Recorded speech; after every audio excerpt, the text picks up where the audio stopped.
On January 1st, 2022, the first interview with Ray came out as part of the Disclosure series, and it was a very powerful interview that started an entire series, and actually multiple series, from the Disclosure series to the Pyramid Code to Conversations with Ray, and just amazing things that were shared with the world because of all of you requesting for that to be the case.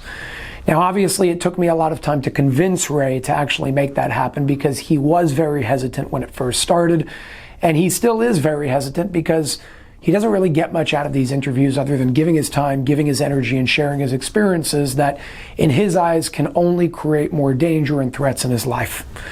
Today, 3 years later, 2025, we're sitting here in an undisclosed location in New York, where I came here especially for this interview. We're going to speak about some current events, a lot of questions that many of you have, and a few things that we've been leading towards that Ray has been hinting towards over the past 2.5 years, or 3 years really, over the many interviews that we've conducted together. Before we begin, Ray, I want to say thank you very much for being here. Thank you for having me. So, there's many places that we can start. There's many questions that people have, but I really want to focus on what the focus and intention of this interview really is based on your request, because over the past 2.5, 3 years since we've started this, you've kept saying over and over and over again that you want to retire, you want to move on, you want to move into a more normal life because your life has not been normal by any means over the past 14, 15 years or so since all of this started in your life. And it seems like today is that day, but that doesn't mean, in my opinion, that it's an end to anything, because knowing the person that you are, even though you want to move on, even though you want to take on different things and tasks in your life and just live a more normal life, the type of person that you are really isn't that type of person. So I'm going to give you your space, and I want to hear, and everybody wants to hear, why you've decided to make the decisions that you're making today. But I really just don't buy it, because I think you will always be back, because many times you've said, no matter how much you want to leave, you will always be a part of this, because curiosity always takes over. And this is the work of truth. It's the work of helping people, and the type of person that you are just doesn't seem like the type of person that can walk away from that. But I'll hand it over to you. I want to hear where you're at, what your logic is, and where your decisions really stand at this point in time. Well, you're right. It's not an easy decision that I had to make, but I've been talking about it for the last 2 years. It's not just one reason. It's many reasons that brought me to this decision. Number one is that I feel I spent a lot of time with the organization, which took a physical and emotional toll on me. And I'm tired. Physically and emotionally, I'm tired. You've said that many times. The work is amazing. The work is very interesting. But I did have to give a lot of myself for this type of work. And it gets to a point where, I'm not as young as I used to be. I miss my family life, and I want to make it up to them. Not only my family and friends. They don't even know what's going on. I feel a lot of them lost certain experiences with me as a human being, as a friend, as a family member. So, yes, I want to go, although I traveled all over the world. In disguise. I'd like to travel without a disguise and go on real vacation and enjoy myself and dive deep inside my own soul and enjoy life in a different way.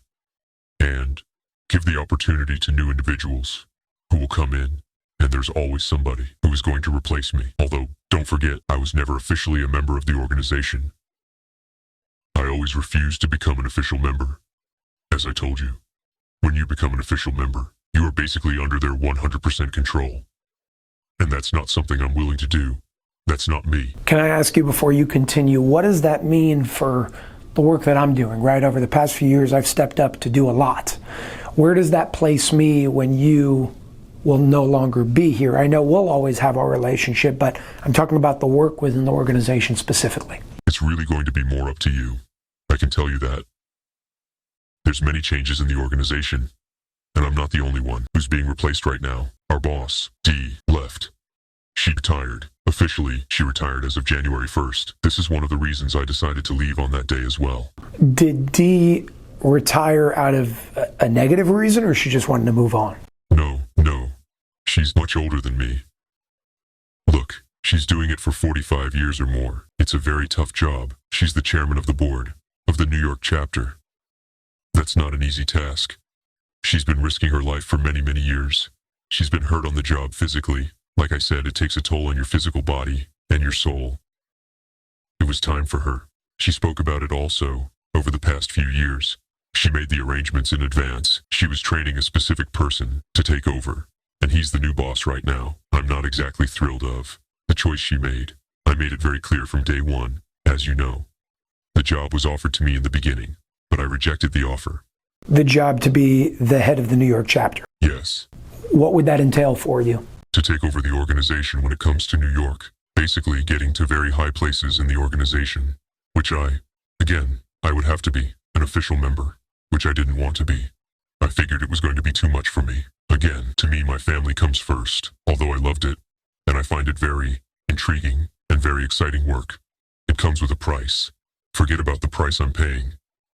It's a price that my family has to pay as well. And I always had certain conflicts with the organization. I think one way, they think a different way. They have their ways, they have their policies, and they are not going to change that. It got to a point where I said, you know what, I did my part. Maybe it's time to go, especially since I don't like the new administration. There are a lot of changes in the organization with new people coming in. When you say you don't like the new administration, what does that mean? Me and the new boss don't see eye to eye. In what way?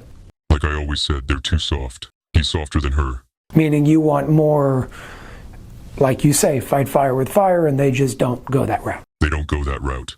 Look, the last 5 years, it was an era in the entire world. It was an era of consciousness. It was an era of transparency. It was an era of truth coming out. What happened in the last 5 years changed the world forever. It changed public consciousness forever. It is a positive change. That came through a negative process. As you know, we discussed before COVID. In 2019, I spoke to you about it. You were told about COVID. You were told about Australia, the fires, the children, the tunnels.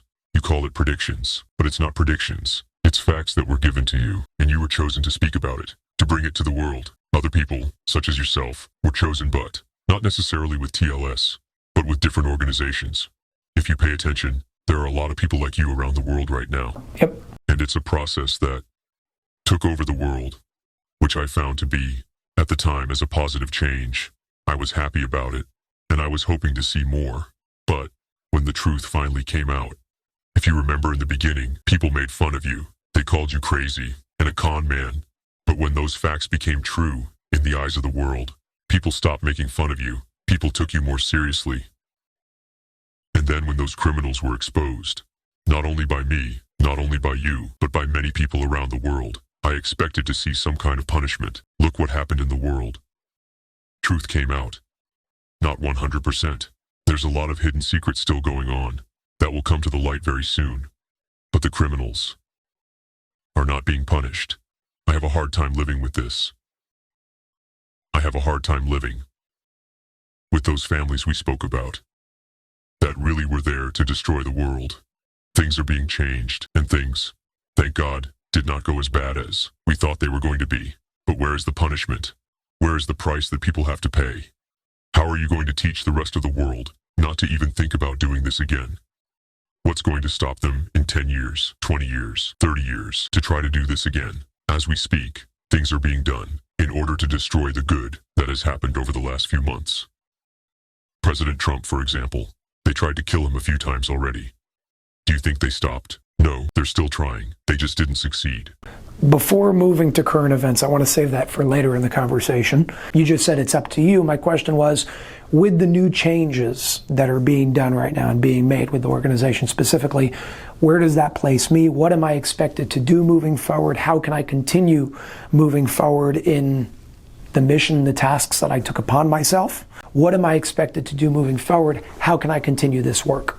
Knowing you, I believe you're going to see things from my perspective. I don't mean to say that you might fight fire with fire. That's not you. You don't do that. I mean, you might not like the new management. You might find them too soft, the way I find them. And you may want to do things in a different way, in a better way. And I believe you will. I believe you will. But it all depends on what's going to happen on the day-to-day. You're going to have to observe and make your own decisions. But look, you have the pyramid code. You have a lot of information that was given to you, which is yours, that you could use. Nobody is going to take that away from you. And I trust you to do the right thing. When you say the pyramid code, you're also talking about rays of light. I want to share my vision of how I want to move forward and let things kind of unfold however they need to unfold, and see your thoughts on it. Over the past 3, 4, 5 years, whenever this even started, because I lose track of time, but over the past few years, I've been given a lot, I've shared a lot, but I haven't had the time to dive deep into all of those texts in the way that I would have wanted to study them, to connect with them, and to really extrapolate as much, not just knowledge, but wisdom from them to share with people through series, workshops, new books that I write, things like that. And that's what I feel I'm being called to do, beyond and in addition to many other things at the same time. But to take all of that was shared with the world and to dive deeper into it and to become a teacher of those things, because I think that there are a lot of lessons there. My question is that in alignment with a vision that you see for me as well from your perspective with what you know? Yes, absolutely. Don't forget, the information that was given to you, most of it was given to you by me, which means it's my material. I wrote it. I'm responsible for the material. I stand behind it. Nobody can take it away from you but me. And I'm not planning to take it away from you, as long as you understand the agreement that nothing goes public without my permission. What about the portions of rays of light that I never received yet? Can you consider giving me more of those over time? Right now, no, but I'm not going to say no forever. I need to see how things progress with the organization and how things progress with you. Right now, I'm more concentrated on my own personal life. I'm going on a long vacation. I'm going to the Far East. I'm going to be in the sun. I want to enjoy life in a different way right now. I don't want to deal with missions. I don't want to deal with secrecy. I want to live a good family life. Fair enough. No, I totally understand it. I may not like it, but I can't blame you. I do understand that with where you want to move forward. I just want to leave a door open here, because you still have a lot of time in your life, even though you're tired. You got time. And whenever you do relax and recharge and go through that, I want to just keep the door open for other conversations and interviews like this to happen. When it can happen, I have no idea. That's up to you. But I do want to keep that door open, if you're open to it, to talk about past times that you've had, past things that you've learned. There's a lot that you haven't shared on camera yet. My relationship with you will stay the same. I have no issue with that. Giving you more information. I know what you're looking for, and I'll do my best. Don't forget, before I give you more information, that's not mine, meaning outside of rays of light. I'm talking about things that are yours and only yours. What's mine is mine, and I'm allowed to do whatever I want with it, as long as you understand that I expect you to respect the secrecy that I ask of you. You do not release anything without my permission.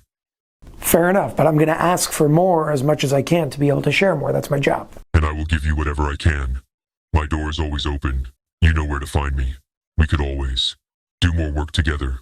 If I can teach you certain things on a personal level, it doesn't mean it has to be on camera. I will do my best to do it. You know how I feel about you. We have a very special relationship. Just keep doing what you're doing. You're doing fine. You're a human being. You made mistakes along the way. That's fine. We all make mistakes. I make mistakes too. As long as you recognize your mistakes and you own them and know how to move on, I have no issue with that.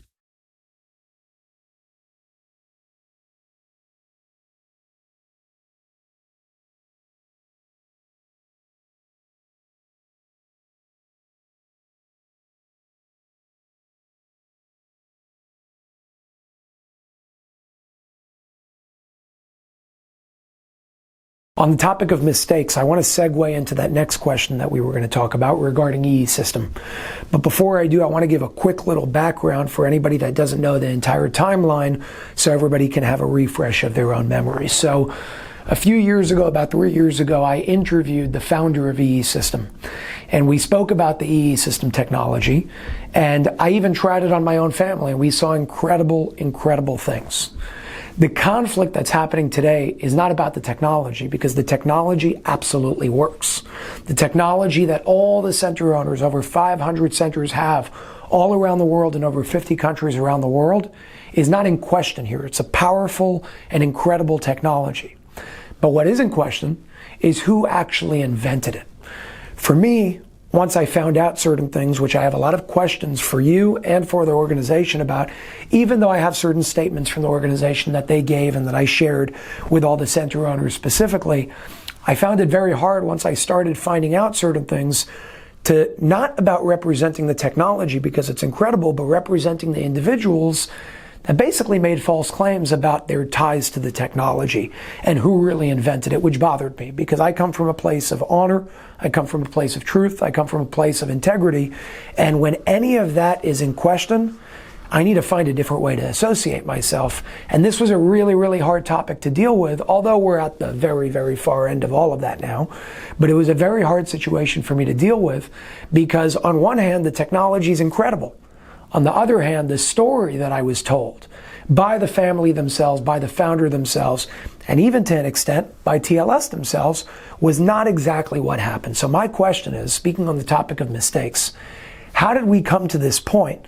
If TLS is supposed to know everything and is so powerful and has so many connections, how was I put in the position that I was in to go and interview the so-called founder, who is not exactly the founder in the way that we were all told? And how did we get to this point? On one hand, it's amazing because we brought out so much awareness for this incredible technology. But there is a problem that needs to be acknowledged here, and there's responsibility and accountability that needs to be taken here. You have very tough questions, as always. But in order for me to answer you intelligently, I have to go to the beginning.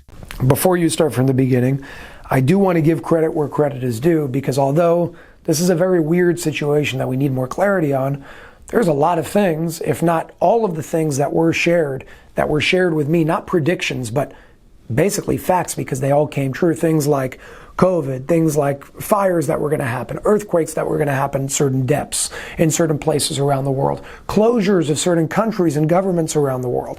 All of those were shared with me by the organization, by you as well, and they all came true. So there is a lot of validity here, but this is something that we need to question, because I'm looking and I'm saying, what the hell is going on here? And one thing that I did learn, just on a personal level with the organization, is sometimes when I don't understand something from the very beginning, at some point it ends up making sense, and I see the bigger picture. My heart tells me this is one of those situations. But right now, I need to understand what's going on, and everybody needs to understand what's going on as well. So by all means, start from the beginning. We first met when you started to realize that I am working for a specific organization, and I'm not exactly who I told you that I am. And we became closer and closer. And you were finally recruited into the organization, unofficially. But you've been recruited. And you became sort of a spokesman for them. First of all, just to remind you, and to your viewers from day one, I was against you joining the organization in an official manner. As you remember, I told you, I don't think you're doing the right thing for yourself, and I don't think you should do it. And I spoke from my own personal experience, because you have to give a lot of your own personal life in order to do this kind of work. The higher you're going to step up, the harder it's going to be for you, the more compromises you have to make, and the more sacrifices you're going to have to make on a personal level. But you insisted that you were willing to take it on, and you were very eager to do the work. By the way, I'm not the only one who told you that. Members of your family, people who were close to you, came to you and told you, listen, you're making a mistake. Don't do it. You have too much to lose. As a businessman, you were doing very well for yourself. It's not like you needed the money. Besides, you were not getting paid for the work you're doing. Nobody was paying you anything. But you were intrigued. You were curious. You were intrigued. You were excited. You wanted to do it because the real estate life was not exciting to you, which I can understand. So once you became so-called a part of the organization in a public manner, and you started speaking on video and saying certain things, obviously you had a very, very hard time at the time, and I needed to support you, and I did my best. Other members of the organization also supported you because people gave you a hard time. They called you a con man, and all kinds of names, or whatever it is. But eventually, when things happened, and they saw that you know what you're talking about, most people changed their minds, although until today, you still have some people calling you names. Then, the EES project, which is what we call it, came into play. A certain individual from the organization who was given this project, called the EES project, gave you the task, with the authorization of D, of course, and the blessing of the organization. They wanted to take this technology and bring it to the world. This individual, Mark, as you remember, was given the task of doing the work by giving it to you for you to take it over. His job was to investigate and bring you a package ready to go. He did the work. He gave you the whole thing, but he never went to check the details. Why? Few reasons. You have to understand that Sandra has a certain relationship that you cannot understand with Dee. This relationship goes back to different reincarnations. Sandra has a soft spot in Dee's heart from previous relationships. I don't know if Sandra even understands it, but they spoke about it. It was even done in letters. If you remember, I saw those letters. You have those letters. I know you're not allowed to bring it into the public eye. Sandra was not supposed to bring it into the public either, although I know she shared it with certain people without permission. So, Mark, because he knew the relationship between Dee and Sandra, he did not bother to check the details. They knew about lawsuits and disagreements with other people, but they believed her. Nobody bothered to check. This is where he screwed up. He screwed up royally. If he would go in and check the same way you did, within 24 hours. It took you exactly 24 hours to understand what was going on. And don't forget, you screwed up also. That's what I was going to say. You did not know in the beginning about the problems and the lawsuits and all that. You found out a short time after, I don't remember when. You went to Sandra, you went to Michael, her son, to find out what's going on. They gave you a story, and you believed them because you had a good relationship with them. You didn't have a reason to suspect anything else. You were being naive. You should have gone and checked. Not only that, don't forget that you only checked, I believe, in November, because somebody approached you and told you something. That made you go and check what's going on. Even though you had issues with EES for the last 6 months, you still didn't bother to go check. You only checked because somebody approached you. I don't know who, but I know somebody approached you with certain information. It was multiple people. Multiple people. And then you said, let me check. And then within 24 hours, you found Robert. You met with him. You got the information. You checked it. You validated the information. And everything changed. You only found out because this went public and people came to you and said, listen, you don't know what the hell is going on. This is the real story. At the time, you were in talks with them. You saw the way they behaved with you. You saw the betrayal. And you still didn't bother to check up until the end of November. When some people came to share information with you, you saw that they betrayed you. You saw that they lied to you. You saw that they were taking actions against you in order to cut you off.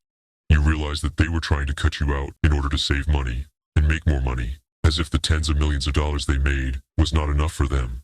And you still did not go and check. So, you need to own this.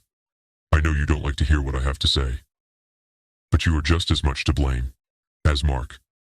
Although Sandra took the source code from another individual and called it her own, and basically lied to the world about the origins of the technology, she still has certain qualities in her.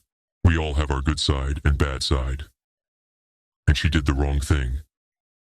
And she kept the secret for many years. She kept lying about it, and she perfected the lie. I think her own children, who were small children when it happened, believe her story. I'm sure today, they know the truth. Because the proof is out there. But they have to play the game. Especially her son. So they have a problem. They need to prove that it belongs to them. Which it doesn't, and they cannot. They're going to make up stories now. They're going to bring all kinds of witnesses. They're going to bring all kinds of experts and professors to say this, and to say that. But it's too late for that. And I'm asking you today, here, you need to own your mistakes, because you screwed up also. You went and represented a technology, which is fine, because it works great, but you also represented people in a company that you didn't do your due diligence on. The same way we can blame Mark for screwing up. You screwed up also. I do own it. I do take responsibility for the fact that I didn't look deeper. Not to justify anything, but I would say I was in the same position that Mark was. I wasn't even focused on something like that. And when it came my way, I had no reason to believe or think that something like that could be true. But yeah, I made a mistake, and now we got to correct those mistakes. However, in my opinion, number one, I don't believe in mistakes. I don't think any of us do. But there are mistakes on the surface. I get that. We're seeing where it's leading to now, because the beauty over here is that it does not take anything away from the technology itself. The technology that the owners have around the world, and tell me if you disagree, but you and I have spoken about that and I know where we stand. The technology is incredible and you don't need proof for it. The proof is in the pudding. You're seeing people all around the world have incredible results. This is simply a conflict on where it's coming from and doing the right thing, morally, ethically, and so on and so forth. So the decision that I made to come out and move forward, I stand by it. I think it was a very good decision. I think it was a very good action to take. Are there hardships now to deal with? Sure, but I'm a big boy. I'll deal with them. We'll figure them out. And that's it. But again, do you see any other way of moving forward after I found out what I found out? No, I agree with you. I would probably do the same thing because you got to a point where you had no choice. And that was the only choice to move forward in order to protect yourself, the organization, the technology, and the center owners. But I urge you to do your due diligence, the same thing you did with Robert. And by the way, Robert is not exactly an angel. He's a human being. He has his faults. Everybody has their faults, and that's okay. I'm not perfect. You're not perfect. But the question is, to what level? What she did is disgusting. She took a person. She took advantage of him.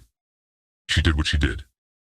At least pay him and take care of him. But thank God you're stepping up. You're taking care of the issue right now, and things are going to go very well moving forward. Don't forget that Unified Healing may have started with one technology, but the target is to go to other modalities and to bring more modalities into the world. I know the organization expects that from you to do in the future. They will help you wherever they can. Also, don't forget the job of TLS at the time, when they brought you to the technology, and they told you this verbally and in writing. We're here to help you, to bring good technologies into the world. We are here to give you the first steps, but we're not here to babysit you. You're going to have to do this on your own, and they expected this from you and Michael, the CEO of the company, to do the right thing. On that note, I just want to point out, in terms of being autonomous, because that's what was expected of me, I didn't want to bother the organization with a million things that came up here and there. So when the information regarding Robert initially came to me in, I think, 2023, and went to center owners around the world as well, a lot of people had questions. I asked my questions to the owners and the founder of EE System. I was given a response, and that's where I was satisfied, and I moved on. That was my mistake. But the reason why I didn't go to the organization, to TLS, to D, to anybody about that was because I wanted to be as autonomous as possible to try and prove myself. But again, I made a mistake. I own it. I did not look deep enough into it until much later, but at least it happened at some point. Now that you learned about due diligence, which you did, you found out more information that you're not giving to the public. You have a lot of personal information about each one of them. Why aren't you releasing it? Because it's not going to do anything. They're spreading rumors about you that are not true. You have information on them that's true. I thought I taught you something. I disagree. I understand what you're saying. They could share whatever they want. I think it's very obvious what's going on here. For anybody that wants to believe certain things, even though I show that proof that all of those things are just, it's not only it's not true, it's stupid. There's stupid statements that are being made. But it is what it is. Fighting fire with fire, I don't do that. I will only go that route if I have no other choice. But you got to really, really push to give me no other choice. That's a big thing that you're talking about. I know what you're talking about, and I don't want to go that route unless I have to. What did they have to do in order for you to go public and speak about their personal actions outside of EES, outside of the technology? I don't even want to talk about it because it's not worth speaking about right now. My attention is in other places. My attention is focused on building everything for center owners. My attention is not on war. I really couldn't care less. And even when there is a war, I could do 100 things at the same time. You want to fight? We could fight. But I'm still going to build. And I'm still going to help everybody. And I'm still going to support all the center owners. The owners didn't do anything. I'm not going to allow anything to come in the way of their success. But again, if somebody forces me to have to go a certain direction, I have no other choice. But I'll do everything simultaneously. What they have to do, why is it important? Right now, let's say about 90 to 95% of the people are on your side. Is that fair to say? No, because it's not about my side. And I say this to everybody. This isn't about choosing a side. It's about looking at what the hell is in front of you. There are things in black and white. There's proof in front of you.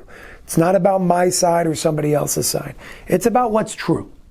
So anybody that is on that side that you're calling it is not on my side. They're just choosing to see the truth that's in front of them. Do I care about the other 5%? Of course I do, but I can't force everybody to see something. So we keep moving forward. You don't have to force. You only have to bring the facts. No, I'm not going to do it. Because no matter what, those individuals that choose not to believe something, no matter what you show them, I will always be the devil and somebody else will always be the opposite. It doesn't matter. Again, if it came to me caring about those things, what about the 5% that think I'm crazy for doing the work that I do in the first place? Let them be. Why do I care about it? I heard that he said that. You are Ray, and you're interviewing yourself. Is that correct? Yes. You saw it on video. I heard about it. I did not see it on video. Yes. He publicly went and said that. Yes. And I heard that he said he has proof. Yes. Did you see any of his proof? No. I don't like bringing people down if I don't have to. And I don't see my actions as bringing people down. I see my actions as sharing truths. But if individuals don't give me any other choice, I have to share more truth. Nothing I can do. You're not bringing anybody down. They're bringing themselves down. Me and you have different ways of going about things. I understand your ways. I do not completely agree with your ways. I think that there are ways in the middle of doing things. And I think we're in a great place right now. Let's move on. By the way, on the topic of the technology, the light system, I know I got permission, obviously, and blessings to move forward with the name. What do you think about it? I like the pyramid. Yeah. Make sure I get one. Current events, a lot of people have questions. Trump, current events, next steps. Again, I know you're going to be moving on, moving forward, doing your own thing. I will be using this time, however long it lasts, to dive as deep as I possibly can into all the documents, all the information that I've received, the Pyramid Code, Rays of Light. I want to do series on Unified TV, workshops on Unified TV, maybe even tours talking about this information and sort of like bring people together all around the world to speak about it and expand upon that, because it's beautiful, beautiful information, beautiful energies that are being shared as well. So where do you see next steps for not just the U.S., but the world as a whole in a concise way, right? Without making predictions. What you see, what you know, what you believe will happen next based on the information that you know. We could take it from there. Between now, or between last year, up to mid-April, his life is in danger. When you say up to mid-April, what are you talking about? Mid-April 2025. How do you know that? I'm not going to tell you how I know that, but they're trying to neutralize him. So after mid-April, he's good? If he makes it to mid-April, he will most likely finish the rest of his term. Okay. They are trying to do it in many ways. Poisoning is one way. The second way was by explosion. Explosion? Explosion of... Remember Oklahoma with the truck? Something like that. The organization and other organizations are working to stop it. But you're dealing with very evil people. We spoke about it before. Very capable people and very evil people. He's not the only target. There are other people who are targets like Bobby Kennedy.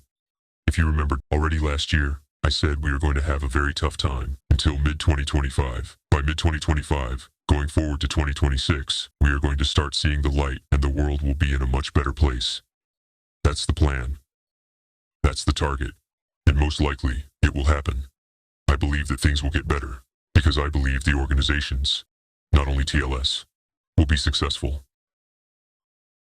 They're finally doing things, not my way, their way, which is slower, but it looks like it's succeeding. In what way? They're getting rid of evil by taking them out of the formula, but they're still alive.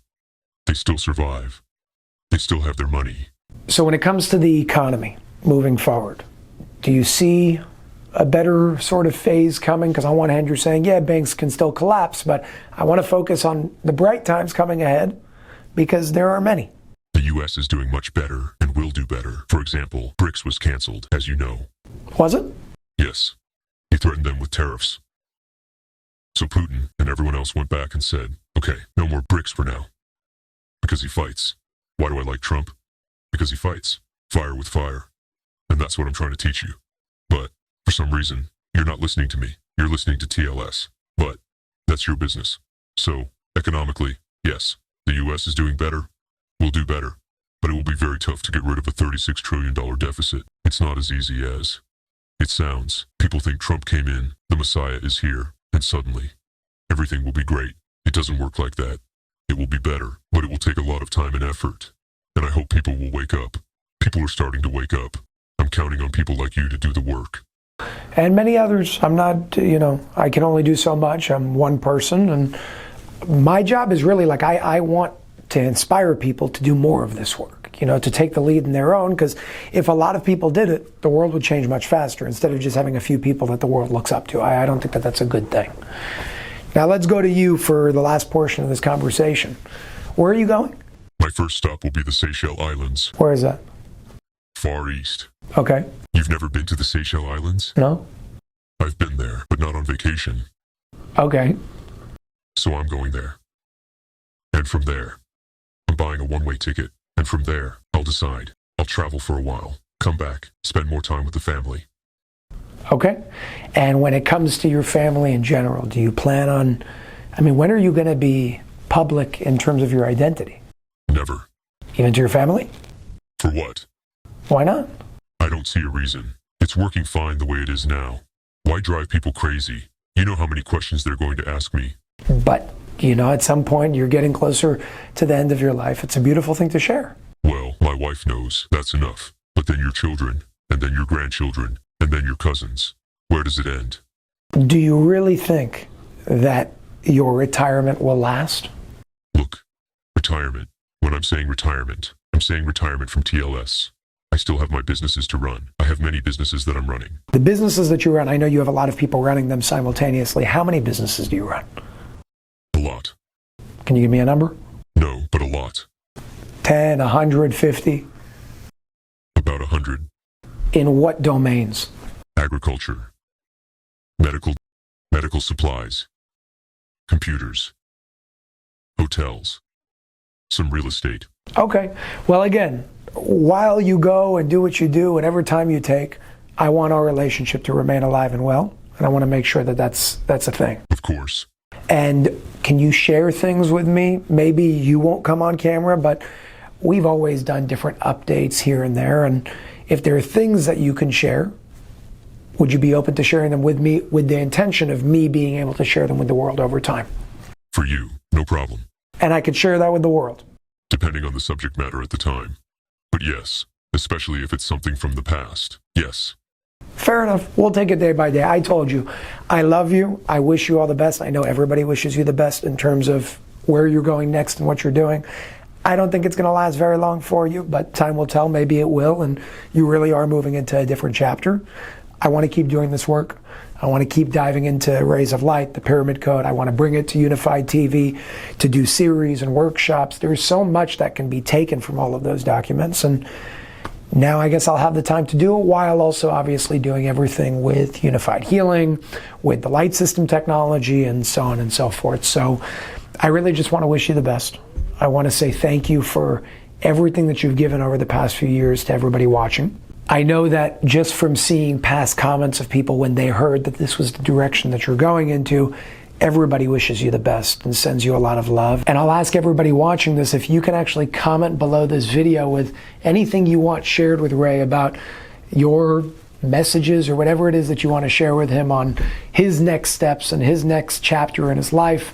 Comment below this video so I can show you directly and we could have a good time with it. But I want you to know that all the work that you've done, especially in these interviews, has not been in vain. It's helped a lot of people all around the world. It's helped expand their consciousness and their minds in many different ways for people all around the world. And I know you'll continue doing the work, maybe in a different way, but it's the type of person you are. So thank you very much, and we all love you very much. Quick question. When are you launching the marketplace? By this time of this interview coming out, it should probably already be out. And when do I get my pyramid? As soon as possible. Make sure I get the first one off the line. Okay. Thank you, and good luck. Thank you very much.